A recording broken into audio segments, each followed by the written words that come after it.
হ্যাঁ, আমাকে মৃত্যুদণ্ড দিয়েছে, আমি পরোয়া করি না। আমি বাংলাদেশে ইনশাল্লাহ আসবই, অবশ্যই আমি আসব। আর তাদের মৃত্যুদণ্ড, তাদের ফাঁসির দড়ি কত শক্ত বা কত বুলেট আছে সেটা নিশ্চয়ই যাচাই করব। ঘটনাচক্রে আমাকে দেশ ছেড়ে আসতে হয়েছে, সেটা আমি জানতাম না যে আমি দেশ ছেড়ে আসতে, আমি জানি আমি টুঙ্গিপাড়া যাচ্ছি। যাক, এটা হয়তো আল্লাহর ইচ্ছা ছিল কোনো না কোনোভাবে। যে এত কষ্ট যাদের জন্য করলাম তারাই চাইলো না যে আমি থাকি, তো কাদের জন্য করলাম। আমি জানি আমাকে মৃত্যুদণ্ড দেওয়া হয়েছে। আমাদের নেতা কর্মী অনেকের খুব মন খারাপ।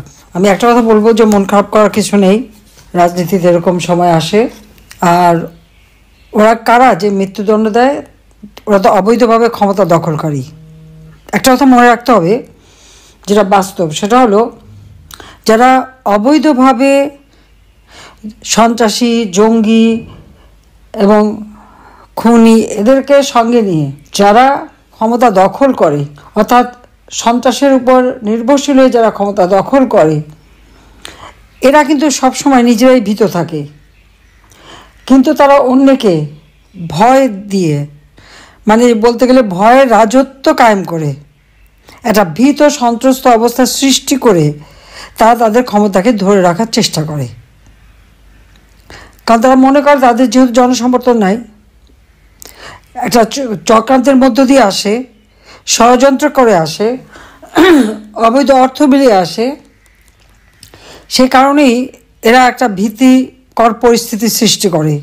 কারণ এদের মনের ভিতরে ভয় থাকে, দুর্বলতা থাকে, সেই জন্য বাইরে সেটা ওইভাবেই প্রকাশ করে যে তারা সকলের উপর একটা ভয় ভীতি দিয়ে তারপর তারা ক্ষমতাকে মনে করে যে এটাই টিকে থাকার একমাত্র উপায়।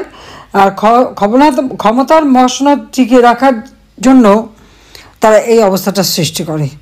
এই ক্ষমতার মসনদ যেটা দখল করলো, ওটা ধরে রাখার জন্য কোনো জনগণের সমর্থন না, জনগণের ভালোবাসা না, জনগণের আস্থা না, বিশ্বাস না, একটা ভীতিকর পরিস্থিতি। আর এই ভয় ভীতিটা যতদিন পর্যন্ত সকলে না কাটিয়ে উঠতে পারবে, ততদিন এরকম মর্মে মরে থাকতে হবে। হ্যাঁ, আমাকে মৃত্যুদণ্ড দিয়েছে, আমি পরোয়া করি না। আমি বাংলাদেশে ইনশাল্লাহ আসবই, অবশ্যই আমি আসব। আর তাদের মৃত্যুদণ্ড, তাদের ফাঁসির দড়ি কত শক্ত বা কত বুলেট আছে সেটা নিশ্চয়ই যাচাই করব। ঘটনাচক্রে আমাকে দেশ ছেড়ে আসতে হয়েছে, সেটা আমি জানতাম না যে আমি দেশ ছেড়ে আসতে, আমি জানি আমি টুঙ্গিপাড়া যাচ্ছি। যাক, এটা হয়তো আল্লাহর ইচ্ছা ছিল কোনো না কোনোভাবে। কারণ আমি একটা জিনিস আমি সবসময় দেখি, বাংলাদেশে আমি যখন ফিরে আসি অনেকেই খুব শঙ্কিত ছিল যে দেশে আমার মা, বাবা, ভাই, ছোট্ট রাসেলকে পর্যন্ত ছাড়ে নাই, তাকেও হত্যা করেছে। সেই দেশে আমি ফিরে আসব, সেখানে যুদ্ধাপরাধীরা, আমার বাবার হত্যাকারীরা ইন্ডেমনিটি দেওয়া হয়েছে, তারা এখন দেশে বিদেশে চাকরি, তারা খুব রমরমা অবস্থায় থাকে। ওই অবস্থায় আমি যে আসব, অনেক বাধা ছিল, অনেকের মনে দ্বিধা ছিল। আমি কিন্তু ফিরে এসেছিলাম। আর আসার পর থেকে কিন্তু একটার পর একটা সমস্যা আমার উপরে যাচ্ছে। আমি 81 সালে ফিরে আসলাম, 83 সালে বন্দী হলাম, এমনকি আমাকে ডিজিএফআই অফিসে নিয়ে গেল ইন্টারোগেশনের জন্য। এরপরে আবার 85 সালে, আর যখন যেখানে গেছি সেখানে তো একবার আক্রান্ত হয়েছি, এ তো কতবার। কিন্তু হ্যাঁ, আমি বেঁচে গেছি, আমি বারবার বেঁচে গেছি। জানি না, এখানে আমি বলবো আল্লাহ রাব্বুল আলামিন আমাকে বাঁচিয়ে রেখেছেন। কারণ আমার হাতেই আমার বাবা, মা, ভাই, তাদের হত্যাকারীদের বিচার হবে, আমার হাতেই এই যুদ্ধ অপরাধীদের বিচার হবে, আমার হাতেই বাংলাদেশ দারিদ্র্যমুক্ত হবে, উন্নত হবে, সমৃদ্ধশালী হবে। চিফ প্রসিকিউটর যে কথাগুলি বলল, আমি আগুন দিয়েছি, আমি মেট্রো রেল, বিটিভি সব ভবন নাকি আমি আগুন দিয়েছি, অথচ তাদের লোকরা নিজেরা যেখানে স্বীকার করছে, অপরাধীরা নিজেরাই স্বীকার করছে। আর অপরাধী বলেই তো ইউনূস তাদেরকে দায় মুক্তি দিল। কিন্তু মামলা আমাদের আওয়ামী লীগের সকল নেতাকর্মীর বিরুদ্ধে, বলে দিল 1400 লোক হত্যা হয়েছে। তা আওয়ামী লীগের তো আমার মনে হয় প্রায় 8-10 হাজার লোক, আমরা তাদের কোনো খবরই জানি না, কত মানুষকে মেরে গুম করে ফেলেছে। 1 মাসের মধ্যে প্রায় 300-400 হত্যাকাণ্ড ঘটেছে। এই হত্যাকাণ্ড কারা ঘটাচ্ছে?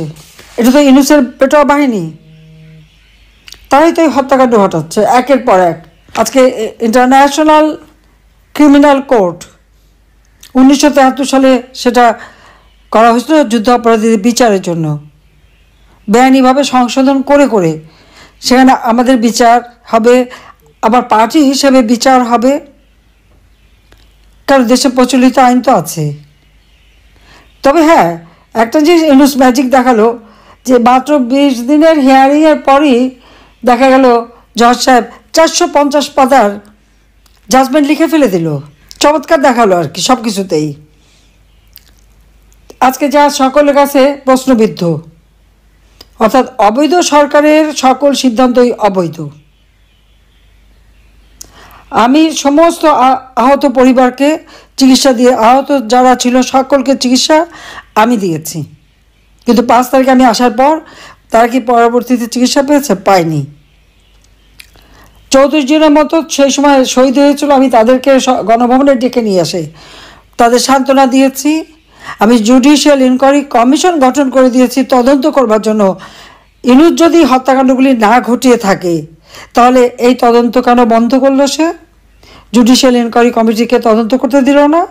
এমনকি ব্রিগেডিয়ার সাখাওয়াত সাহেব স্বরাষ্ট্র মন্ত্রণালয়ের দায়িত্বে যখন বললেন যে সিভিলিয়ানদের কাছে অস্ত্র চলে গেছে, 7.62 বুলেট কোথা থেকে আসলো, এটা আমাদের ভালোভাবে তদন্ত করে বের করতে হবে, এটা শুনেই ইনুস ঘাবড়ে গেল, অমনি তাকে সরিয়ে দিল। তার কারণ কি? এই অবৈধ অস্ত্র ইনুসেরই সাপ্লাই, সেই ব্যবহার করেছে, সেই হত্যা করেছে। এই হত্যার জন্য দায়ী ডক্টর মোহাম্মদ ইউনূস এবং তার ওই এখন যারা এনসিপি হয়েছে, সেই সাথে জামাত, বিএনপি, শিবির, তারা আওয়ামী লীগের তৃণমূল পর্যন্ত সমস্ত নেতাকর্মীর ডাটাবেস করে প্রত্যেকের উপরে হামলা এবং অর্থনৈতিকভাবে সবাইকে পঙ্গু করে দিছে। এবং এই অর্থনীতি পঙ্গু করতে যে আজকে সারা দেশের অর্থনীতি কোথায় গেছে? কোনো বিনিয়োগ নাই, অর্থনীতি কোনো কর্মচাঞ্চল্য নাই, ঋণের বোঝা এখন দিন দিন বেড়ে যাচ্ছে, প্রত্যেকটা মানুষের মাথায় ঋণের বোঝা বাড়ছে। এখন সেই আতেলরা কোথায়? যারা মানে আওয়ামী লীগের আমলে বলে কিছুই ভালো লাগে না, কোনোটাই বলে হয় না, এখন তারা চুপ, আর তাদের মুখে বেশি একটা কথা নাই। একবারে অর্থনীতিবিদ এসে অর্থনীতিতে একদম মানে যেন কী করে দেবে সেটি তাদের চিন্তা ছিল, কিন্তু আজকে সব শেষ। আমি 18ই জুলাই জুডিশিয়াল ইনকোয়ারি কমিশন গঠন করেছি। তারপর যখন তখন 6 জন মারা গেছে, যখন আরও মানুষ মারা গেল, আমি সেই জুডিশিয়াল ইনকোয়ারি কমিশনকে 3 সদস্য বিশিষ্ট হাইকোর্টের জজ সাহেব দিয়ে 1 আগস্ট আমি প্রজ্ঞাপন করে দিলাম, এবং তারা কিন্তু ইনকোয়ারি শুরু করলো। কিন্তু না, তার মানে এদেরকে দায় মুক্তি দিয়েছে। দায় মুক্তি কাদের দেয়? অপরাধী তাদেরই তো দেয়। আর মামলা সব আমাদের আওয়ামী লীগের নেতা কর্মীদের বিরুদ্ধে। আর মৃত্যুদণ্ড দিয়ে ভেবেছে একে ভয়ে ভীত হয়ে পড়বো, সেটা না। আমার তো মৃত্যু পরোয়ানা সেই 15 আগস্ট থেকেই, তা আমি বলবো 71 সালে তো পাকিস্তানিতে বন্দী ছিলাম, কিন্তু আমি বেঁচে গেছি, আমি দেশের উন্নতি করেছি, আমি আওয়ামী লীগ সংগঠনকে শক্তিশালী করেছি। বাংলাদেশে এখন সবচেয়ে শক্তিশালী সংগঠন আওয়ামী লীগ, এই জন্য তো আওয়ামী লীগের তারা নিষিদ্ধ করেছে। আর ইউনূস তো মিথ্যা কথা বলে, বিদেশে যে বলো না নিষিদ্ধ করিনি তো, স্থগিত করেছি। আর সেদিন আবার বলে দিল কি আওয়ামী লীগ নিষিদ্ধ, নির্বাচন করতে পারবে না, কারণ জানি যে আওয়ামী লীগ নির্বাচন করলে পরে আওয়ামী লীগই জিতবে, কারণ জনগণের যতই আমার বিরুদ্ধে মিথ্যা অপপ্রচার চালক, বাংলাদেশের মানুষ তা বিশ্বাস করে না।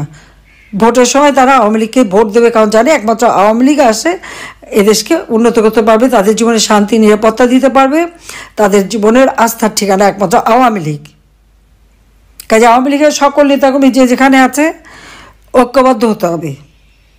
আর এই ভয় ডর কাটিয়ে উঠে জনগণকে সাথে নিয়ে সকলকে প্রতিরোধ করে তুলতে হবে।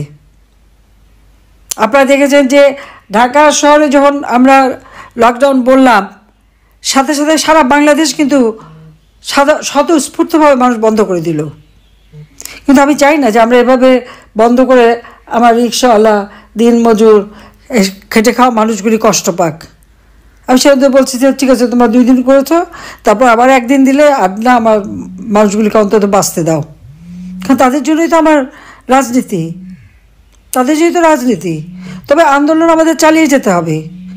প্রত্যেক উপজেলায় উপজেলায় মিছিল করতে হবে, ওই ভয় ভীতি কাটিয়ে তুলে। মব সন্ত্রাস যারা করতে আসবে তাদেরও শিক্ষা দিয়ে দিতে হবে। কাজে আমি বলবো যে প্রত্যেক উপজেলায় সকলকেই এক হয়ে, জনগণকে সাথে নিয়ে, যারা আজকে কষ্টের মধ্যে আছে, আমার কৃষক, শ্রমিক, মেহনতি মানুষ, তাদেরকে সবাইকে সাথে নিয়ে প্রতিবাদ করতে হবে, সমাবেশ মিছিল করতে হবে, প্রতিরোধ গড়ে তুলতে হবে। সাথে সাথে আমাদের পিছনে লোক থাকবে। কেউ যদি আমার নেতাকর্মীকে আবার হাত দিতে আসে, তাহলে তাদের উপযুক্ত শিক্ষা দিয়ে দিতে হবে। সমস্ত সন্ত্রাসীদের দেশ হয়ে গেছে, আর ওই জঙ্গিরাই এখন ক্ষমতা চালাচ্ছে। আর আমি একটাই বলবো, আল্লাহ জীবন দিয়েছে, আল্লাহ জীবন দেওয়ার মালিক আল্লাহ। আর আমি আমার জীবনটা সবসময় খরচের খাতায় ছিল। আমি যখন বাংলাদেশে প্রতিদিনই ভাবতাম, সকালে উঠে ভাবতাম যে না, আমার একটা দিন পেলাম।